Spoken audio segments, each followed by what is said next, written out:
What's up, party people? Welcome back to the Workbench, and today we're looking at a Eureka high performance F&G style bag.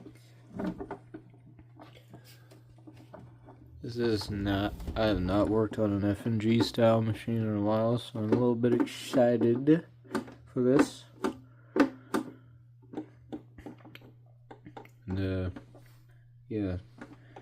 So this was a find at Lincoln's Habitat for Humanity. I also got another vac, which you'll be seeing in the next Workbench video, which will be recorded after this one. Both of which were $15 a piece. And both of them work. They both need belts and bags and whatnot.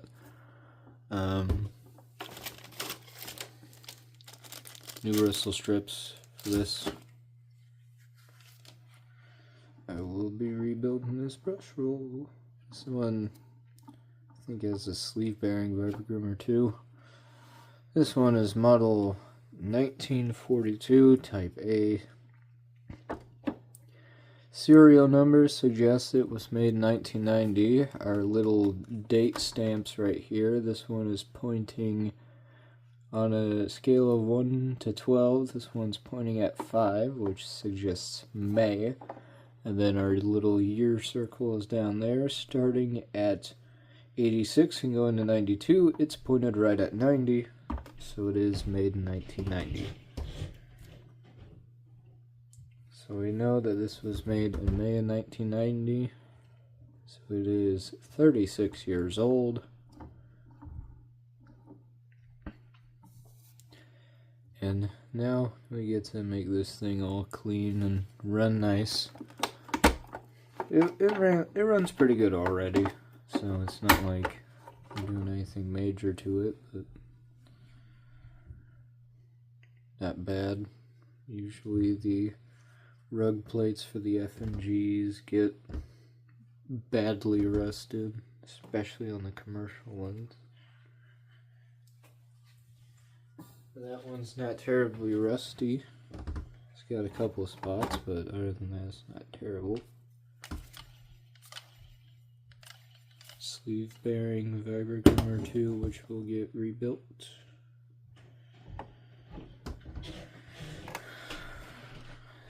That over here, that over here, and this over here. We can then, for our machine forward here,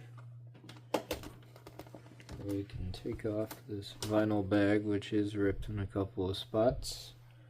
It is quite dusty because, judging by the looks of it, it was used with a bag that had a hole in it, which, interestingly enough, the bag that it came with had a hole in it, so that confirms our suspicions.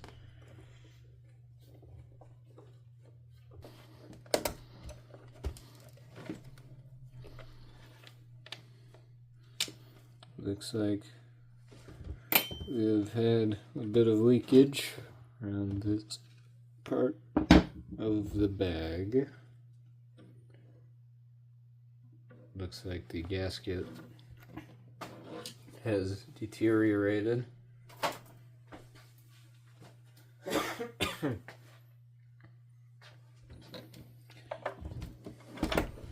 Alright, this is a nice little feature. This one has a cord release hook.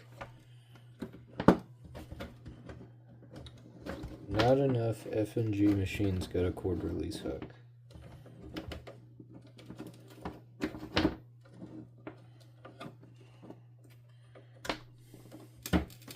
And I think only recently the sanitary ones got a cord release hook, which is nice they have it now, but crazy that it took this long.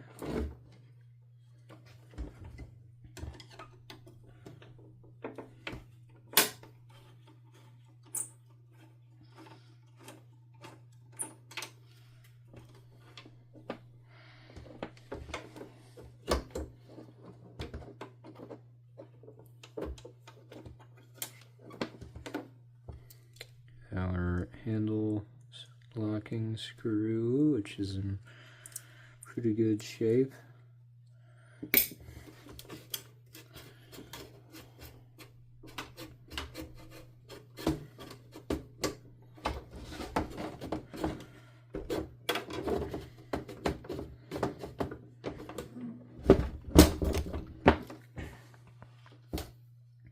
Husker sewing back.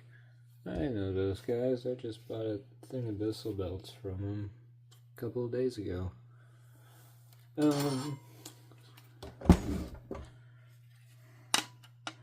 Big old Phillips head screw for the cord hook.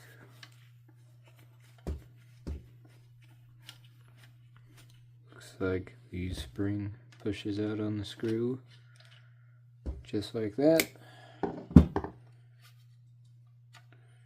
And then the spring comes out. That is a beefy spring. Cord hook. Rest of the handle.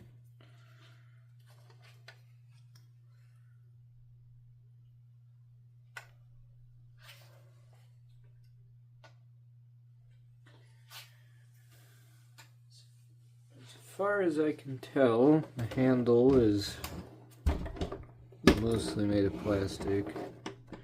Then the joint down here is made of metal. Because this one has a metal hood, that could only mean that it's held on by springs. The metal hood F&Gs have the hood held on by springs. Plastic hood ones are held on by screws. I'm not a big fan of these springs, but they'll come off eventually.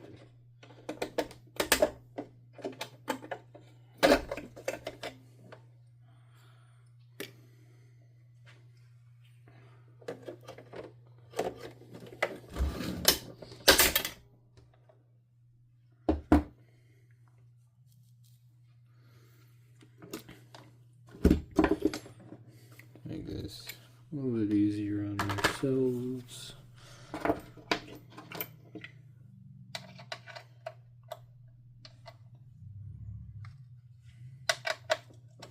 Thanks.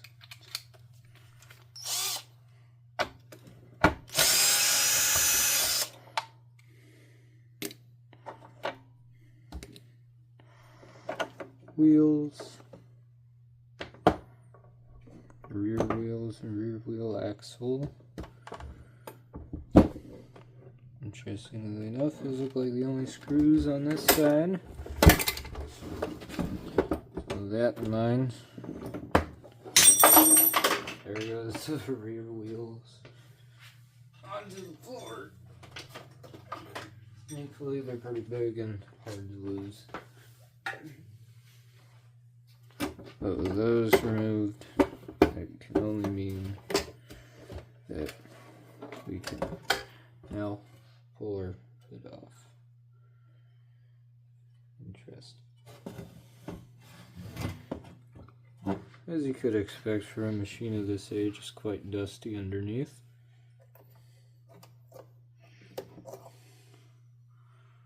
Especially as the inside gasket deteriorates. That's to be expected. See if I can remember.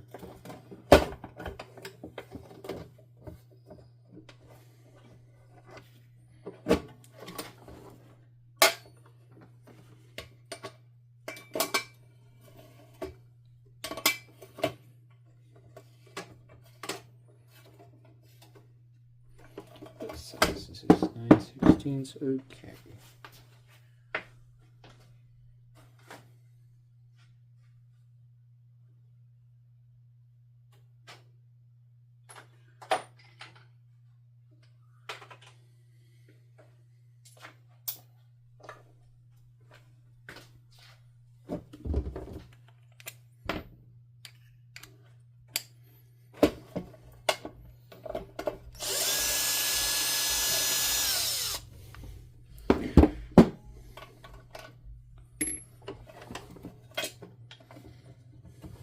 There we go.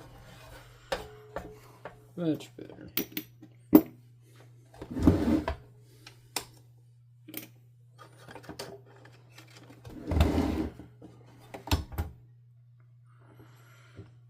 So that's quite dirty, which is usual for those. So it shouldn't be a surprise.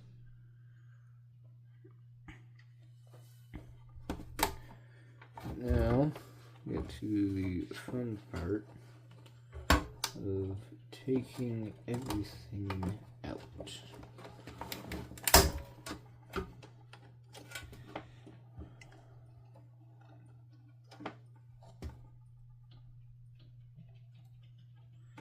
Alright, so this is kind of interesting. White wire for the power cord goes to the yellow wire that goes to the motor, and the black wire that goes to the headlight.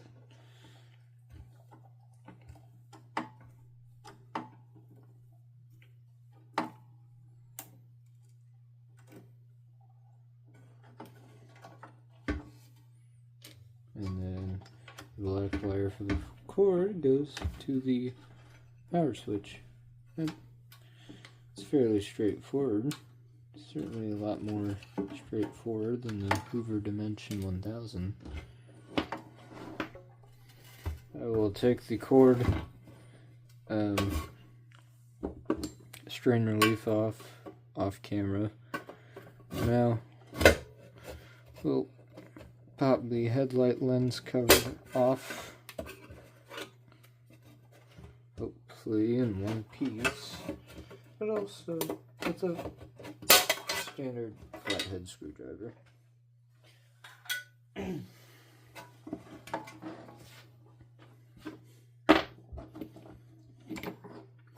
I'll remove the little strain relief off camera, because you do not need to see me fight with a strain relief. Okay, looks like from here we can start pulling out some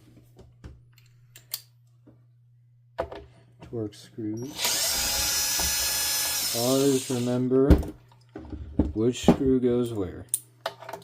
This is a long torque screw. It goes where the headlight's at.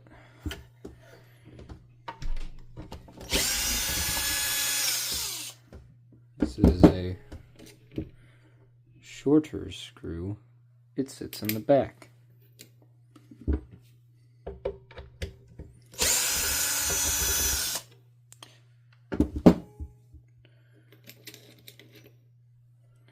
This is a longer screw.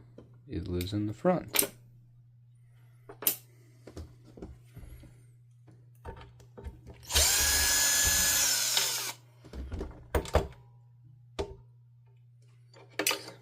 This is also a longer screw. It lives in the back by the release pedal.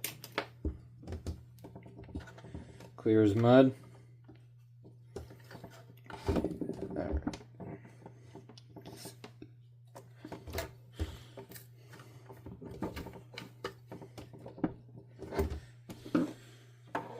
The old gasket is definitely stuck on. Thankfully, I have a replacement. Alright. It looks like our little piece here ripped off.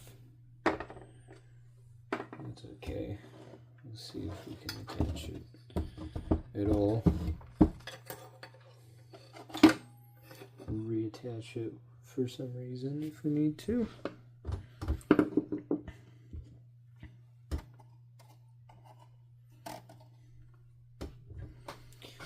Alright, so this is a little flat Phillips head screw up front and right here that will hold the, well, some of the height adjustment selector in place. It looks like the front piece broke.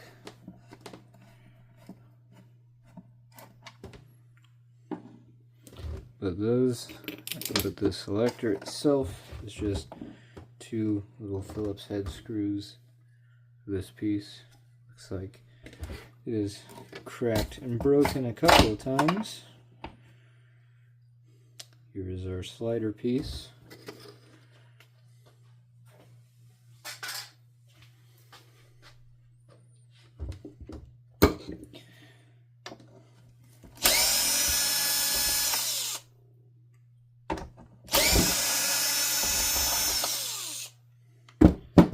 Long T20 screws. I think they're T20. Let me look at the bit. Yep, T20.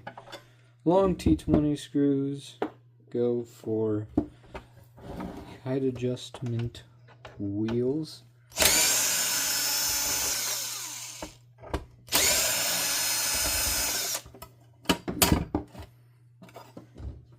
And then those are for making adjustments, I guess. These little, I'm gonna assume that those are heat shields. Not quite sure what they do.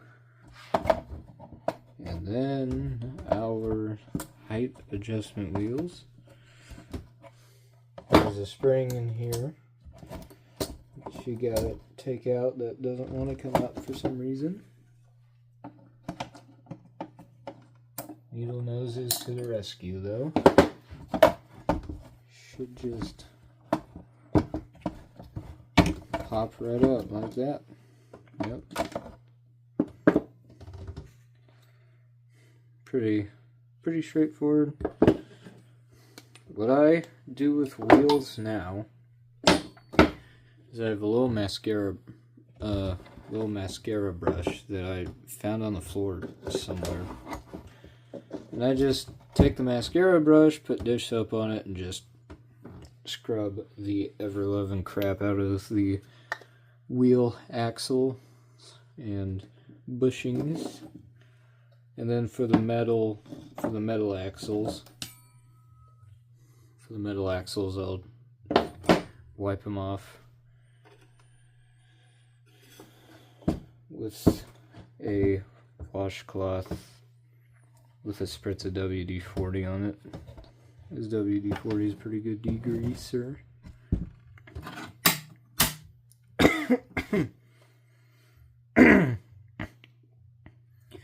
As of right now, our release pedal is still in place.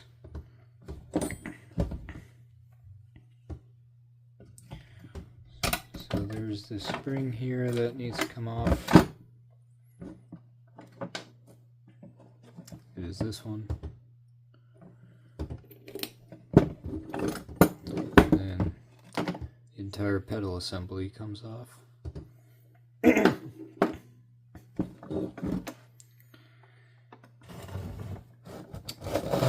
And then the not so fun part about disassembling an F&G is getting the swivel neck off, because yes, there are 2 screws, 2 of the shorter, assuming, yep, 2 of the shorter T20 screws there, but then you got, well, let's see if you got these.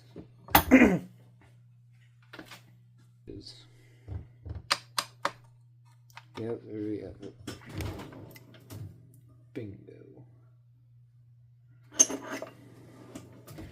Why do I say this is my least favorite part? Because even though it's not bad, it's still not particularly fun getting these out.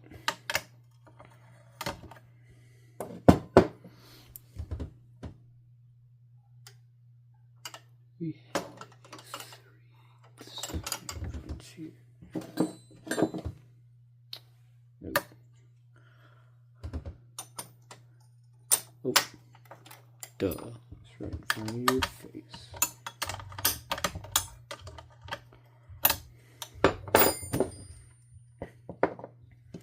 But why use that when we can just... wherever it went.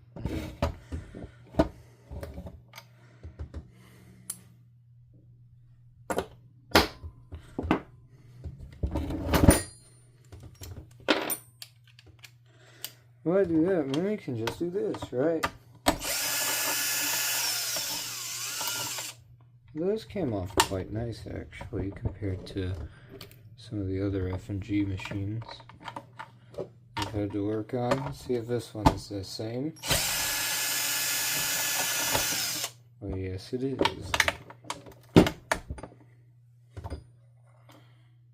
Usually, these little air channel fasteners are not nice to me. There's our swivel neck. All of this will get cleaned. The bumper will come off.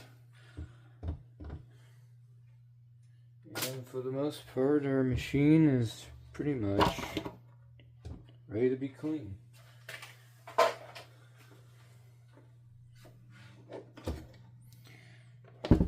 But let's take off our fan first. How about that? I can't remember what size they are, so I could just do what I just did there and grab the wrong size. 3/4 of an inch. Will that do it? Yes, it will.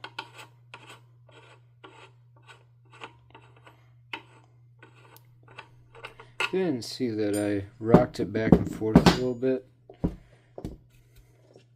just to knock anything loose. This is another one of my least favorite parts, getting the actual fan off, because a lot of the times it does not want to come off.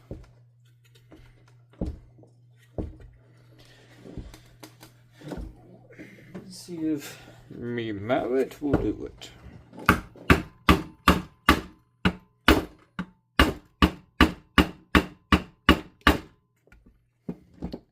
Well, we made progress. So, me mallet is working.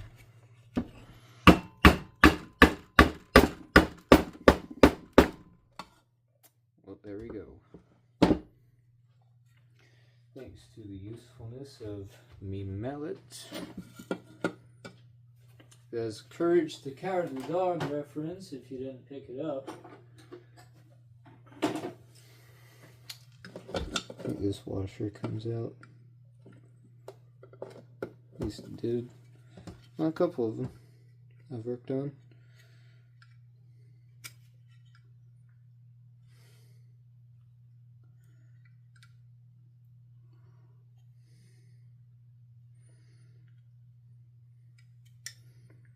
Maybe not. It's probably just stuck like that.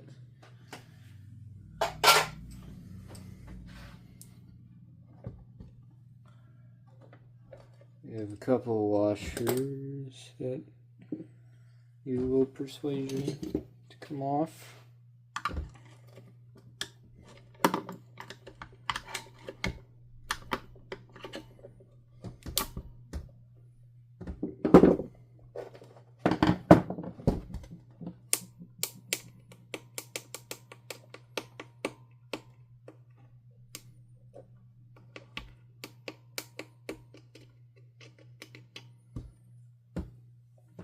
Fan washer number 1.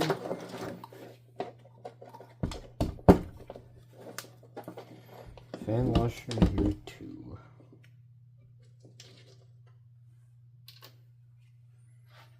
Alright, the rest of this will get cleaned up off camera because it will shorten the watch time of this video.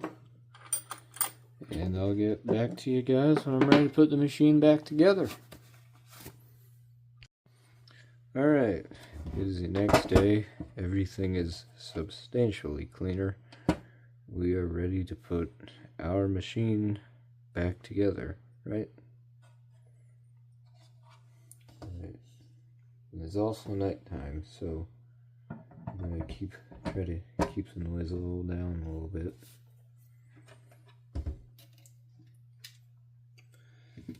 So just about everything got cleaned.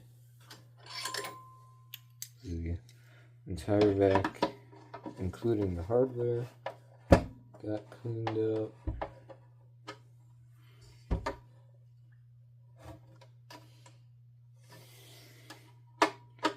Seems like, though, not everything must sit in. So that takes time. Make sure it all fits in. There, that should do it, I think.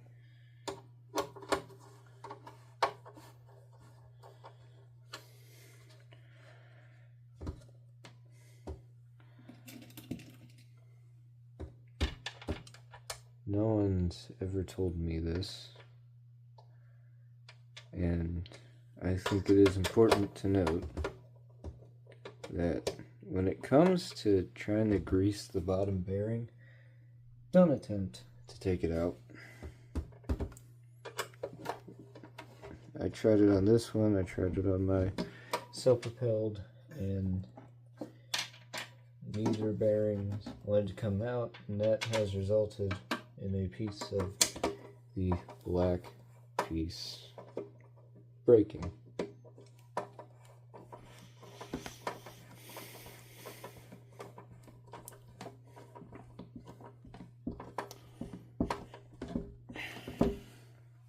For some reason that screw didn't want to go back in, so hopefully these next couple do.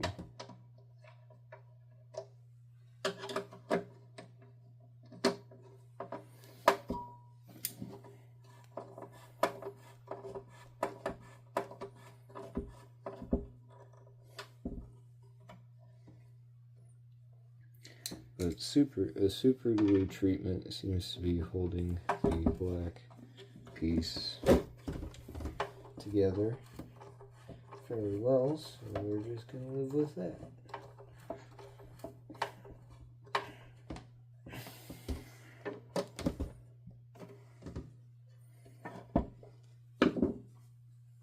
Okay.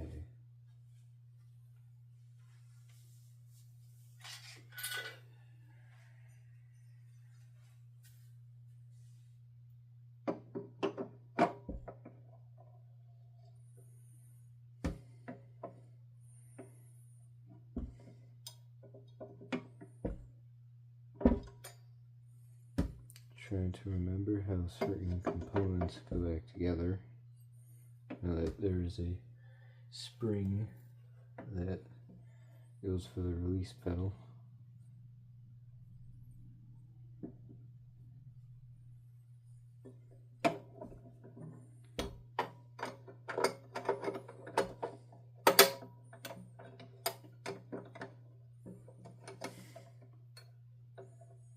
I'm trying to remember exactly how that goes back together.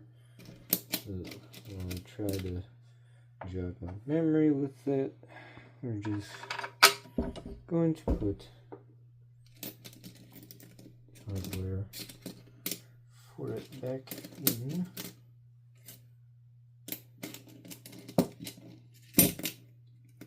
And the thing is, I know what springs go to it, so that's quite helpful.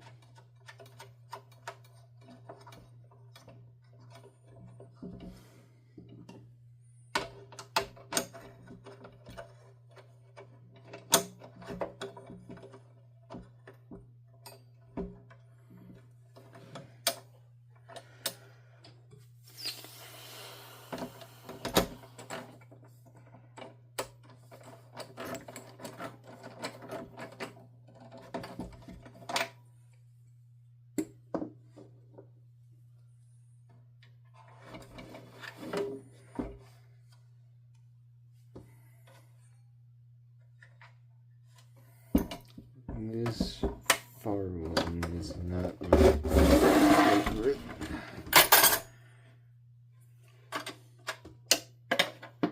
To put back in, but I think so long as it gets where it needs to, we'll be okay, right? Right. Right. The other nut for this one.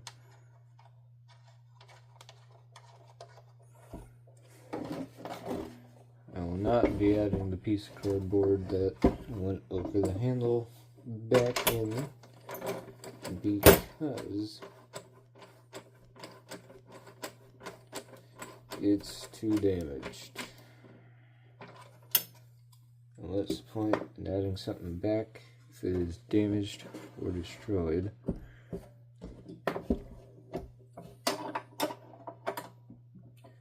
So I'm gonna go look and see how this may possibly be put back on. I'll be back in a second, okay?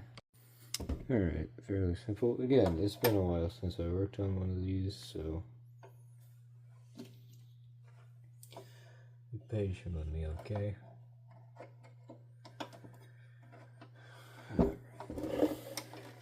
Now that this rests somewhere right here.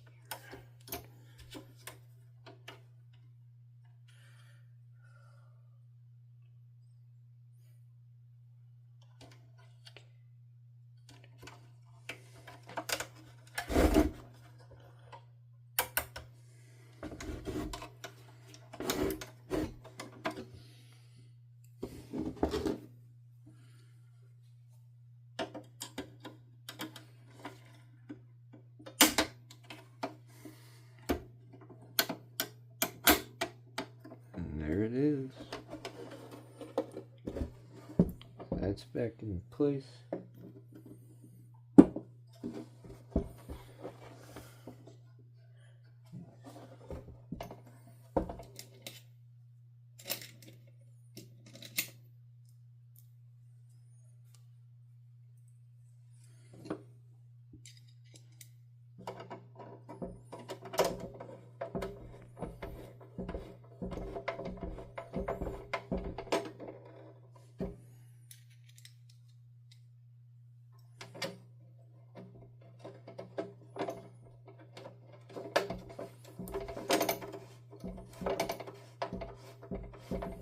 Wiring for these is thankfully very simple. It appears that I forgot to put this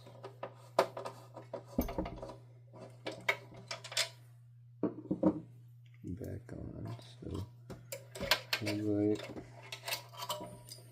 retainer goes back on.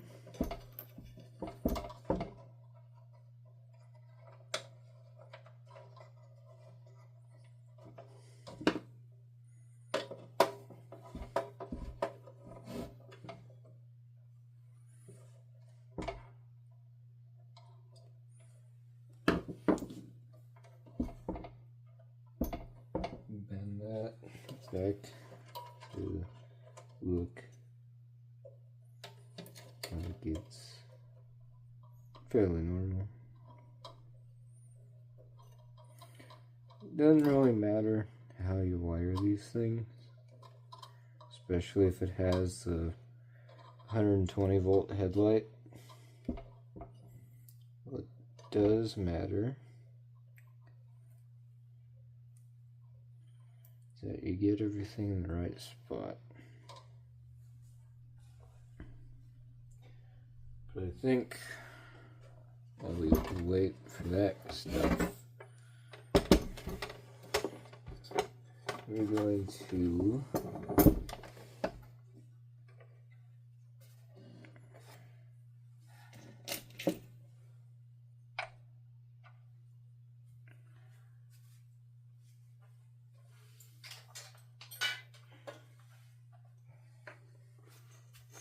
move on to the wheels.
short screw,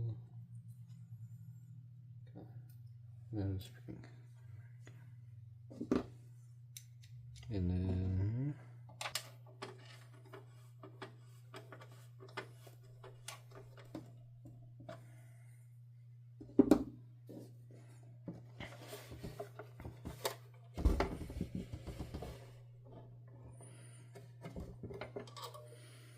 I think it should be important to note that both motor leads and headlight leads go together on the ones with the 120 volt headlights. I think they all have 120 volt headlights, but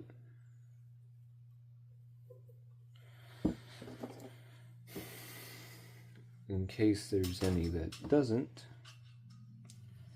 so that all motor leads and headlight leads go together on the 120 volt big headlights. Again, not sure if there are any models that don't have the 120 volt headlights. I'm pretty sure all of these only had the 120 volt 15 watt headlights. But in case there are certain models out there that have 12 volt headlights, then that'll be important to know.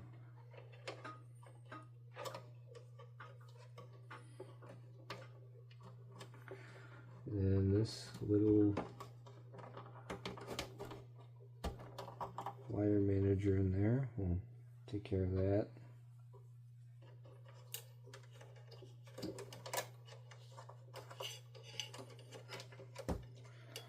The power switch will rest up here somewhere, presumably like that.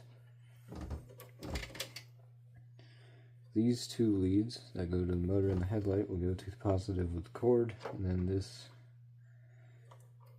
lead for the switch will go to the negative end of the cord.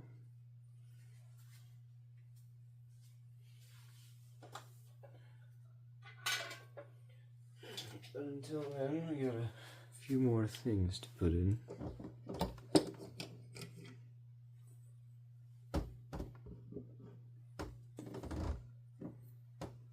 Such as the height adjustment wheels, along with its respective spring.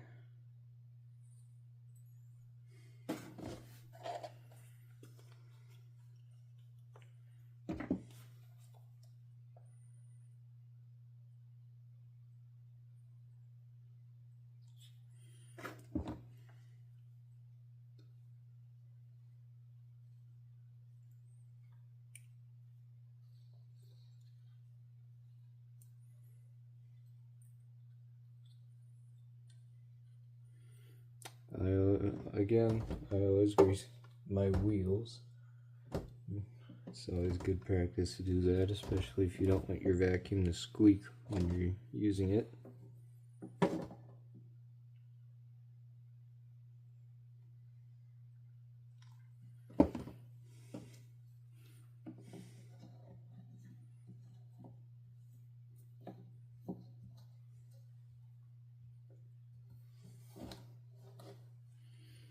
The grease I use for wheels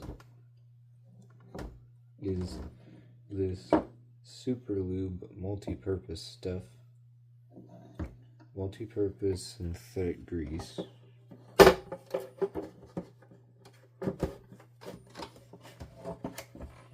It's just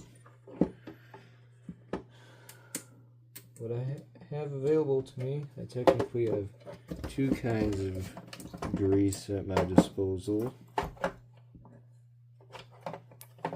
The Super Lube stuff is just so happens to be what I use for when it comes to wheels. I might have this backwards, so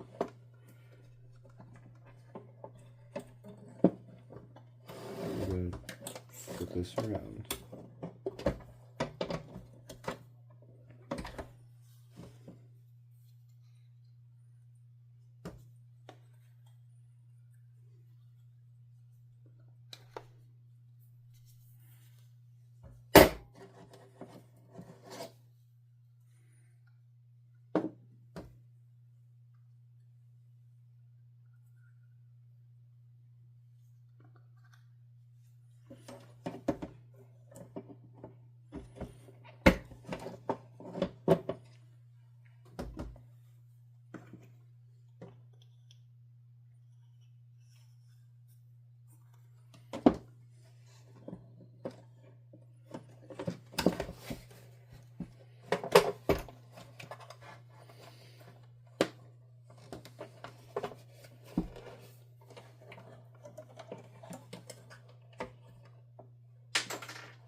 There's something else in another toolbox that made that noise.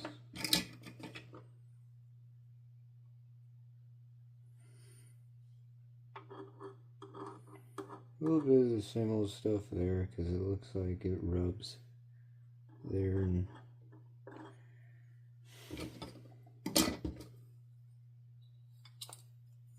because I like to take care of my stuff. Never hurts to put a little lubrication in some spots.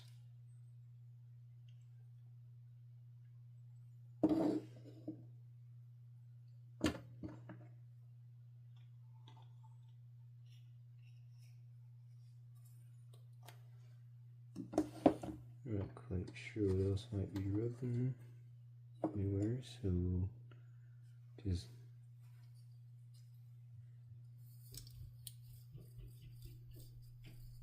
use whatever's left on my finger to give certain spots the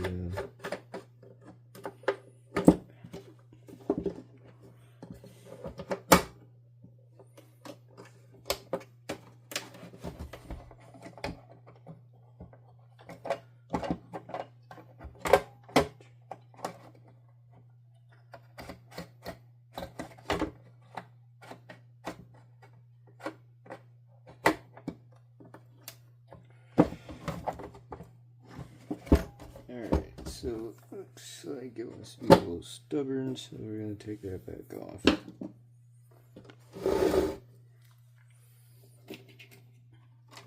And put our brackets on.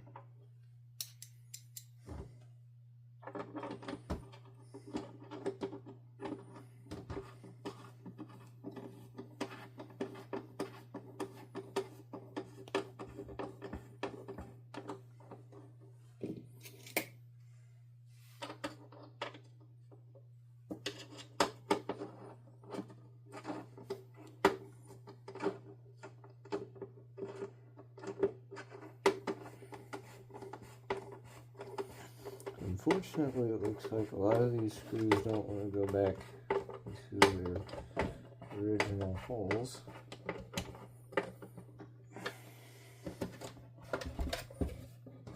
So it's not piercing through on the other side. It should be okay, right? Right.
I don't know if I can source a replacement one of these covers, especially one that would match.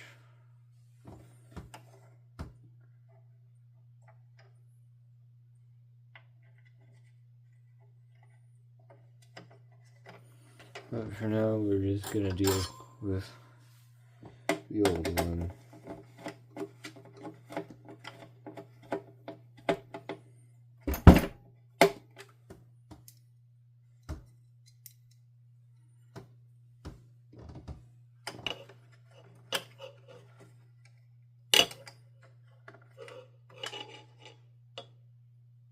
Even if I could possibly find a replacement piece, I don't know what it would be called.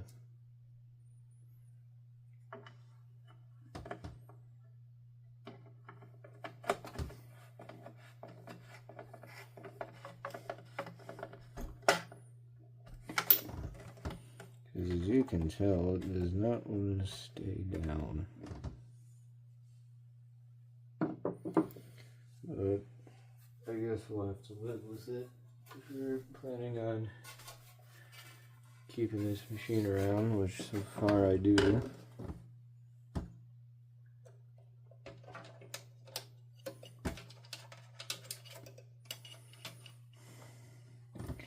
Alright, so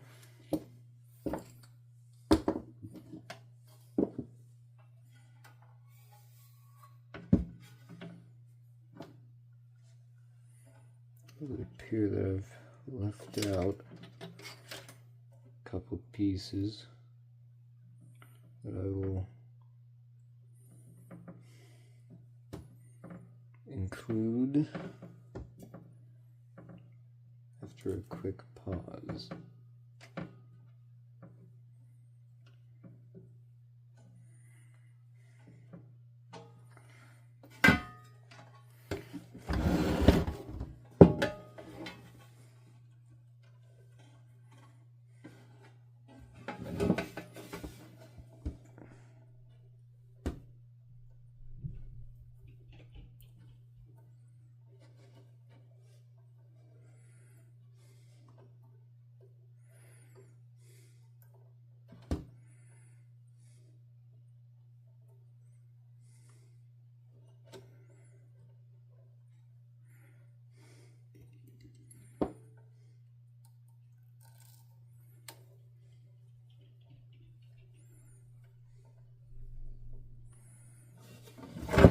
I'm going to pause, put the metal wheel guards in, and then I'll be back, finish it off. Alright, metal wheel guards back in place. Not quite sure how important they are to the functionality of the machine, but they're back in place.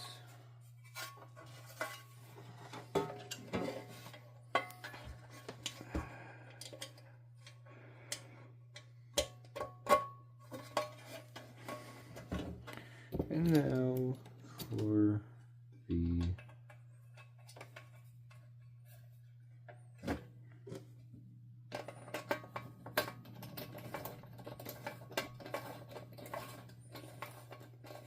foot pedal.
Please go in quietly.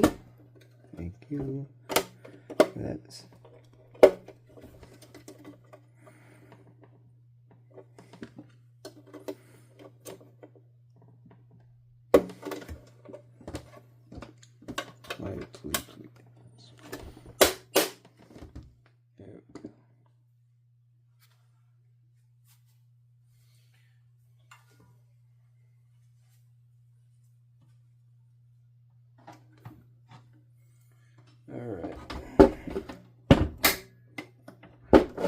bumper time. And once you're done with the bumper, we can hook the hood springs back on.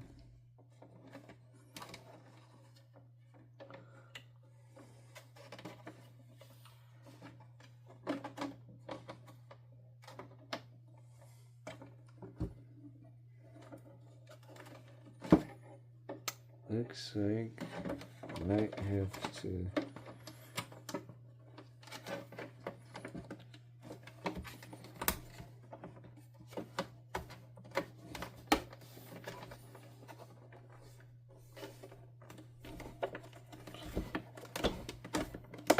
maybe not.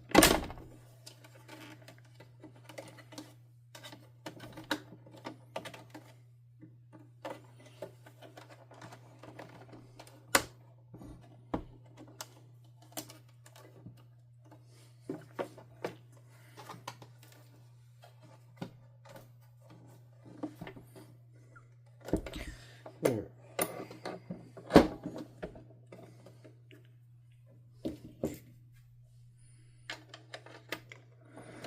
Now for my not so favorite part on these metal top ones is getting springs back on. And apparently that one went right on.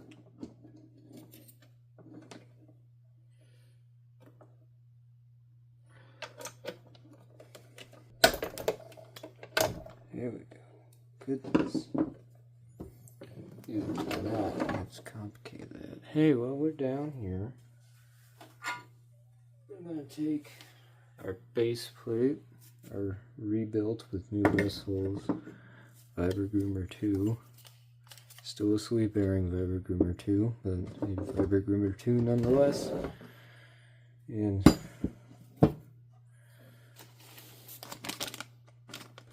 put a new belt in it, of course. I already tossed the old belt, so that's long gone by now. We will be using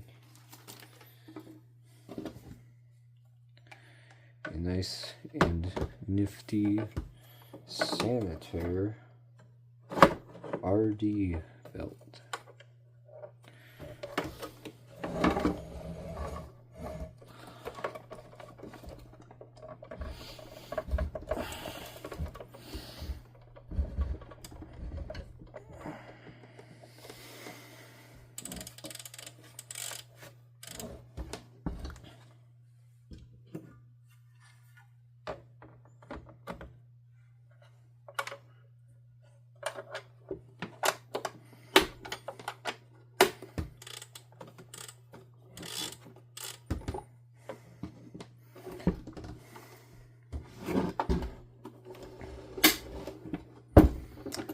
Alright. Since it's late at night and everyone else is asleep, I'm not going to run it tonight. As you can see, that bag gasket is gone. So when I wake up in the morning, and before I show this thing off running, I'm going to buy some gasket maker and then squirt some gasket maker in where the old gasket is to hopefully create a new gasket with a better seal. Because that gasket that's there right now ain't holding anything in there. But unfortunately, I don't think they make replacement gaskets. And if I do, I probably should invest in one, shouldn't I? But I'd probably use gasket maker to hold that new one in place anyways. So.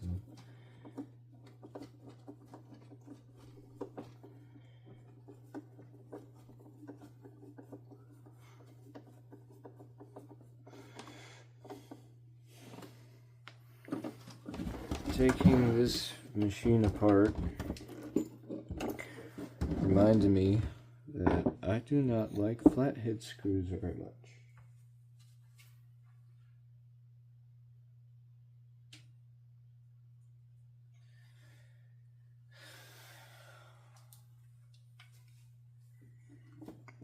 The handle has been wiped off.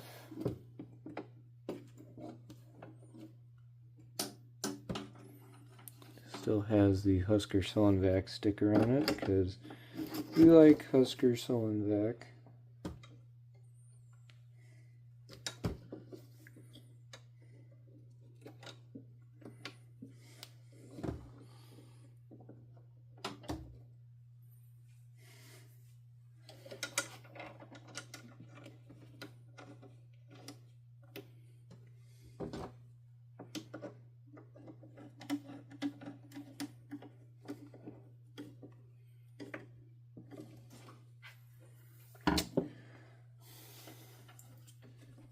Outer bag will loop right over.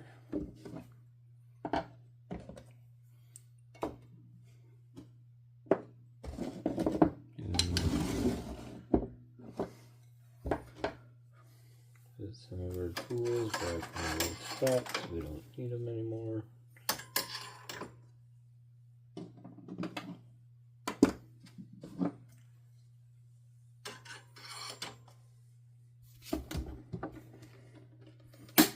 Tilt our machine up.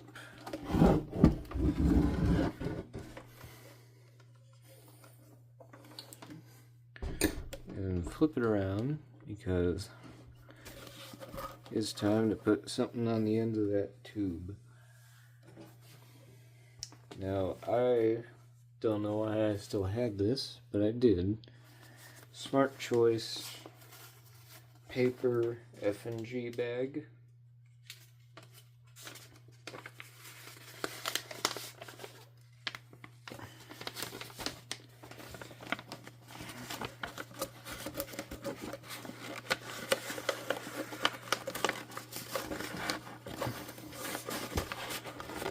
Now I can say that I have a use for it.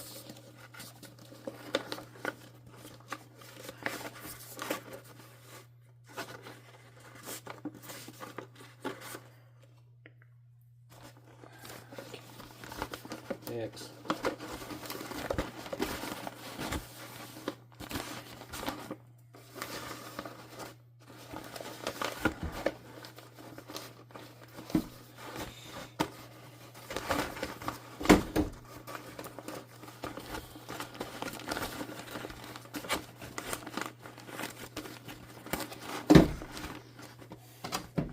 Stop moving.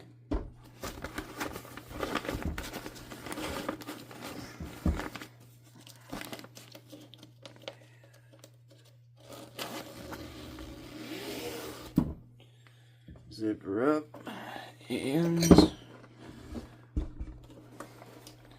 voila.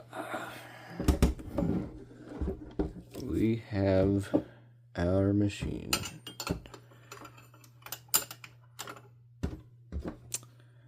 Alright, so we are going to transition to the next day.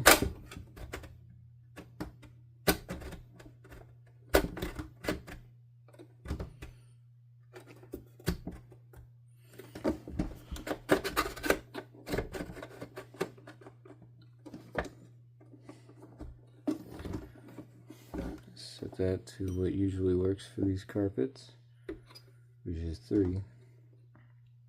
And then we're going to go to the next day after this, hopefully with a new gasket made for around the bag collar area, and a machine that is ready to go. Alright, I've applied a silicone to where the bag tube gasket was, scraped out the old gasket, and it's been 2 days, so it is time to see if this thing runs properly.